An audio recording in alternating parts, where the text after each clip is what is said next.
no presentamos solo un proyecto, presentamos una ambición compartida, consolidar en Euskadi una cadena de valor capaz de diseñar, desarrollar y fabricar robots de altas prestaciones. Robots concebidos aquí para competir en los mercados más exigentes a nivel global.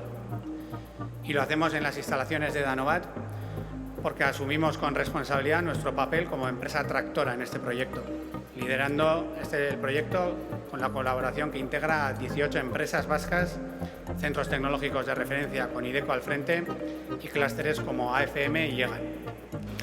Robust proiektu eraldatzaile honekin Euskadiko industriaren etorkizuna eraikitzen ari gara, gaur jauzi estrategiko bat ematen ari gara eta gure industria hurrengo maila batetara eramaten ari gara elkarlanean.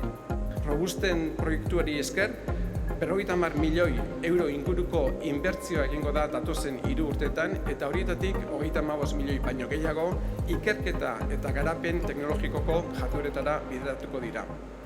La intercooperación nos permite multiplicar capacidades y afrontar proyectos como este que requieren visión, recursos y talento compartido. Robust es un ejemplo perfecto. Empresas líderes, pymes, centros tecnológicos, clústeres e instituciones trabajando de manera conjunta en un proyecto disruptivo. Y junto a la intercooperación, otro valor esencial que forma parte de nuestra esencia cooperativa y en especial dentro de Mondragón es el arraigo. Arraigo industrial, arraigo tecnológico y humano. Queremos que el conocimiento, la innovación y el empleo de calidad se generen sobre todo aquí, para seguir aportando valor y creando oportunidades de futuro en nuestra sociedad.